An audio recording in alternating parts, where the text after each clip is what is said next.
tarih Sümer'le başlar derler. Peki, Sümer kiminle başladı? Mezopotamya'nın batık kumları altında binlerce yıldır saklanan bir sır var. Ne Sami, ne Hint Avrupalı. Yazıyı bulan, tekerleği döndüren bu halk, kendi dillerinde Kenger diyordu. Yani Bozkır'ın öz evlatları. Bugün Atatürk'ün bizzat izini sürdüğü o büyük iddiayı Sümer tabletlerine kazınmış, Türkçe mühürleri konuşacağız. Medeniyetin beşiği denen topraklar, aslında Türk'ün kadim otağı mıydı? Börübudun teşkilatı sunar. Hazırsanız tarihin köklerine iniyoruz. Gök kubbe çatlamasın, yağız yer delinmesin. Karanlık çöktüğünde pusuda bekleyen, şafak attığında sancağı yükseltenlerin meydanındasınız. Ataların unutturulmuş vasiyeti, tarihin kanla yazılmış gizli mührü. Bugün Börübudun'un nefesiyle yeniden can buluyor. Gözü pek olanın, törebilenin, diz çökmeyenlerin sofrası kuruldu. Eski çağların gür sesi, bugünün hakikatiyle birleşiyor. Pusatlar parlasın, akıllar keskinleşsin. Börübudun teşkilatına hoş geldiniz.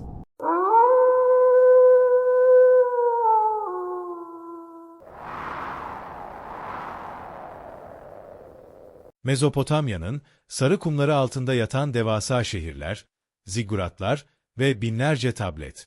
Batılı tarihçilerin kim olduğu bilinmeyen, aniden ortaya çıkan ırk dediği Sümerler, aslında Altaylardan kopup gelen o büyük fırtınanın çocuklarıdır.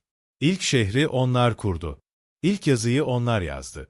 Ve o ilk çivi yazısındaki her bir çizgi aslında Bozkır'ın sesiydi.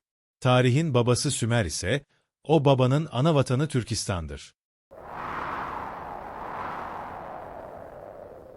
1933 yılı. Genç Türkiye Cumhuriyeti, en büyük sanayi hamlelerinden birine Sümerbank adını verir. Bu, sadece bir banka ismi değildir. Atatürk'ün, Mezopotamya'daki Türk köklerini dünyaya haykırışıdır. Atatürk, Türklerin medeniyetin kurucusu olduğunu biliyordu. Ve bu ismi seçerek, Sümerler bizdir. Biz Sümerleriz mesajını tarihe not düşüyordu. Bu, bir ulusun, kendi köklerine dönüş operasyonunun ekonomik ve kültürel imzasıydı. Sümerler, kendilerine hiçbir zaman Sümer demediler. Onlar kendilerine Ki-Engir dediler. Bu isim, Orta Asya'nın en kadim Türk boylarından biri olan Kenger veya Kangarlar ile birebir aynıdır. Kengerler, Bozkır'ın en savaşçı ve en bilgin boyuydu. Mezopotamya'ya indiklerinde, kendi isimlerini o toprağa Kenger yurdu olarak kazıdılar. İsimlerdeki bu benzerlik, tarihin en büyük genetik ve kültürel delilidir. Sümerce, tıpkı Türkçe gibi eklemeli bir dildir. Yani, kök değişmez, ekler arkaya dizilir. Hint-Avrupa dillerinden tamamen kopuk olan bu yapı, Türkçe ile olan akrabalığının en sarsılmaz kanıtıdır. Dünyada bu tipte çok az dil vardır. Ve Sümerce'nin gramer yapısı, Türkçenin Mezopotamya'daki ilk yankısıdır. Onlar, kelimeleri, tıpkı Bozkır'da okları dizdikleri gibi, birbirine ekleyerek dünyayı tanımladılar. Ana ve ana, ata ve adda, kapı ve kapı, kar ve gar, ten ve tin. Sümer tabletlerinde, bugün hala kullandığımız, yüzlerce Türkçe kelime parlamaktadır. Bu kelimeler sadece benzerlik değil, bir halkın, dünyayı algılayış biçiminin hiç değişmediğinin kanıtıdır.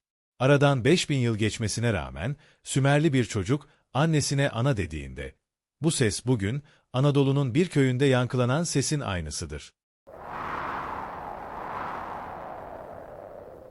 Sümerlerin, gökyüzü, tanrı ve ilahiyat için kullandıkları temel kelime, dingirdir. Bu kelime, Türklerin tengrisi ile hem fonetik hem de anlamsal olarak tıpatıp aynıdır. Sümerliler de Türkler gibi en yüce kudreti gökyüzünde arıyor ve ona dingir yani tengri diyorlardı. Bu ortak inanç kökü, Mezopotamya'da yükselen zigguratların neden göğe ulaştığının da asıl sebebidir. Zigguratlar, Bozkır'da dağ bulamayan Türklerin gök tanrıya yakın olmak için inşa ettikleri yapay dağlardır. Kurganlardaki tepe yapısı, Mezopotamya'da devasa basamaklı kulelere dönüşmüştür. Her iki yapıda ruhun göğe yükselişini temsil eder. Sümerliler zigguratlarda, Türkler kurganlarda gök ile buluşurdu. Bu mimari zihniyet, Bozkır'ın sonsuz ufuk çizgisini dikey bir ihtişama dönüştürme çabasıdır. Buzul çağının sonunda, iklim değişip otlaklar kuruduğunda, Altayların süvarileri, suyun ve bereketin izini sürerek güneye indiler. İki nehrin, yani Dicle ve Fırat'ın arasına vardıklarında, orayı yeni bir Altay yaptılar. Bu göç, sadece insan değil, bilgi ve kültür transferiydi. Atın hızı ve demirin gücü, Mezopotamya'nın balçığını medeniyete dönüştürdü. Onlar, geldikleri o sert coğrafyanın disiplinini, bu yumuşak topraklara aşıladılar. Sümer kabartmalarında görülen kaslı aslanlar, mücadele eden boğalar ve özellikle kutsal sayılan kurt ve geyik figürleri, Türk hayvan üslubunun Mezopotamya versiyonudur. Bu sanat, doğanın gücünü ve hayatın mücadelesini kutsayan bir bozkır geleneğidir. Sümerli sanatçının taşı oyarken kullandığı dinamizm ve hayvanların birbirine geçişli betimlemeleri, Pazırık kurganındaki halılarla aynı ruhu taşır. Nuh tufanının en eski versiyonu, Sümer tabletlerindeki Ziusudra, yani Utnapiştim öyküsüdür. Bu öykü, Türklerin yaratılış destanındaki suların yükselişiyle birebir örtüşür. Her iki destanda da insanlığı kurtaran bilge bir lider ve bir gemi vardır. Bu, ortak bir felaket hafızasının farklı coğrafyalardaki aynı anlatımıdır. Türkler, bu hafızayı Altaylarda, Sümerliler ise Mezopotamya'da kile nakşetmişlerdir. Sümerlerin 60'lık sayı sistemi, yani bugünkü saat ve derece sistemimiz, Türklerin kutsal saydığı 9 ve 12'lik döngülerle matematiksel bir uyum içindedir. Onlar zamanı ve mekanı bir matematik dahisi gibi hesaplarken, aslında Bozkır'daki takvim ve astronomi bilgilerini kullanıyorlardı. Sümer'in matematiği, Türk'ün evreni ölçme biçimidir. Ömrünü Sümer tabletlerine adayan Muazzez İlmiye Çığı, bu binlerce yıllık sessizliği bozarak tabletlerdeki Türk feryadını dünyaya duyurmuştur. O, Sümerce'nin Türkçe olmadan anlaşılamayacağını kanıtlayan bir tarih anıtıdır. Muazzez İlmiye Çığ'ın çalışmaları, Sümerlerin aile yapısından sosyal hayatına kadar her detayda Türk töresinin izlerini gün yüzüne çıkarmıştır. Mezopotamya, aslında bir bataklıktı. Sümerler, yani Bozkır'ın su terbiyecileri, devasa kanallar ve barajlar inşa ederek, bu bataklığı bir tarım cennetine çevirdiler. Bozkır'ın kuraklığında, suyun kıymetini öğrenen bu insanlar, Mezopotamya'nın vahşi nehirlerini ehlileştirdiler. Onların kurduğu sulama sistemleri, bugün bile modern tarımın temelini oluşturmaktadır. Yazı, kütüphane ve arşiv kültürü Sümer'de zirveye ulaşmıştı. Bu entelektüel derinlik, yüzyıllar sonra Uygur Türklerinde görülen yüksek kütüphane kültürüyle büyük bir benzerlik taşır. Her iki toplumun fertleri de bilgiyi kutsal saymış ve onun geleceğe aktarılması için devasa arşivler kurmuştur. Sümerlerin kil tabletleri, Uygurların ipek kağıtlarındaki bilgeliğin atasıdır. Dünyanın ilk yazılı kanunları olan Ur-Nammu kanunları, Sümerlerde adaletin ne kadar güçlü olduğunu gösterir. Bu anlayış, Türklerin töre dediği, o sarsılmaz yasalarla aynı ruhu taşır. Her ikisinde de güçlünün zayıfı ezmemesi ve toplumsal düzen esastır. Sümerlerin adaleti, Bozkır'ın her çadırda uygulanan adaletinin şehirlere uyarlanmış halidir. Sümer mühürlerinde ve kabartmalarında sıkça rastlanan hilal ve 8 köşeli yıldız, Türk bayrağındaki ve kültüründeki ay ve yıldız sembolizminin en eski izleridir. Bu semboller sadece astronomi değil, bir milletin gökyüzüne ait olma iddiasıdır. Sümer mühürlerindeki o ince işçilik, bugün Türk bayrağında gökyüzünün en gururlu temsilcisi olarak dalgalanmaktadır. Sümer rahiplerinin ayinleri, kullandıkları maskeler ve özellikle tanrılarla iletişim kurma biçimleri, Türk kamlarının trans ritüelleriyle şaşırtıcı bir benzerlik gösterir.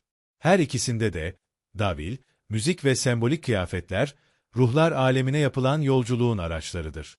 Sümer tapınaklarındaki o mistik hava, aslında Bozkır'daki kutsal ateşin dumanıyla aynı kokuyu taşır. Dünyanın ilk destanı Gılgamış'taki kahramanlık motifleri, dostluk anlayışı ve ölümsüzlük arayışı, Dede Korkut ve Oğuz Kağan destanlarındaki ruhani yapı ile eşleşir. Gılgamış'ın Enkidu ile olan dostluğu, Türk destanlarındaki andalık yani kan kardeşliği geleneğinin Mezopotamya'daki yansımasıdır. Gılgamış, aslında Bozkır'ın ölümsüzlük arayan o asil savaşçısının bir başka ismidir. Batılı tarihçiler, uzun süre Sümerleri bilinmeyen ırk olarak yaftalayarak onları Türk tarihinden koparmaya çalışmışlardır. Ancak dilsel ve antropolojik kanıtlar bu inkar duvarını yıkmıştır. Tarih Sümer'le başlıyorsa ve Sümerler Türk ise Türk tarihi, medeniyetin ta kendisidir. Bilim artık susmuyor. Sümerlerin Mezopotamya'ya getirdiği o medeniyet ışığı, Türk dünyasının ortak mirasıdır. Binlerce yıl sonra bile Mezopotamya'nın toprağını kazdığınızda çıkan her tablette, her mühürde o kadim Türk çeliğinin ve iradesinin izi vardır. Biz oradaydık. Tarihin yazıldığı o ilk günde, çivi, kile değdiğinde Türk mührü oradaydı. Mezopotamya'nın derinliklerinde yatan o çelik, bugün Anadolu'nun ve tüm Türk dünyasının damarlarında akan o asil kanın aynısıdır. Sümerlerden bize kalan, sadece tabletler ve harabeler değildir. Bize kalan, devlet kurma, yazma ve medeniyet inşa etme iradesidir. Sümer'in mirası, bugün Türk dünyasının birleşme ve yeniden yükselme azminin en büyük dayanağıdır. Biz Sümeriz, biz geleceğiz. Okyanusları aşan, bozkırları birleştiren o kadim ruh, bugün de yarında, Türk'ün yolunu aydınlatmaya devam edecektir. Mezopotamya'nın sarı tozunda yükselen o ilk çığlık, Altayların yankısıydı. Ve o yankı hiç dinmedi. Türk'ün Mezopotamya'daki bu kadim öyküsü, bize sadece geçmişimizi değil, sarsılmaz geleceğimizi de müjdeler. Biz tarihin başladığı yerdeydik. Tarihin bittiği her yerde de olacağız. Sümerlerin kile vurduğu o her bir çivi, bugün Türk dünyasının kalbinde birer elmas gibi parlamaktadır. Sözümüz bir ok gibi yayından çıktı, hedefi buldu. Sanılmasın ki ateş söndü, sanılmasın ki kurt inine çekildi. Dağların doruğunda yanan bu meşale, budun uyanana dek sönmeyecektir. Gönlünüzde ataların cesareti, zihninizde törenin adaleti baki kalsın. Bir sonraki kurultaya dek izimiz sürülmeye, sesimiz yankılanmaya devam edecek. Gök Tengri Türk'ü korusun. Kutlu kalın, börü budunu takipte kalın.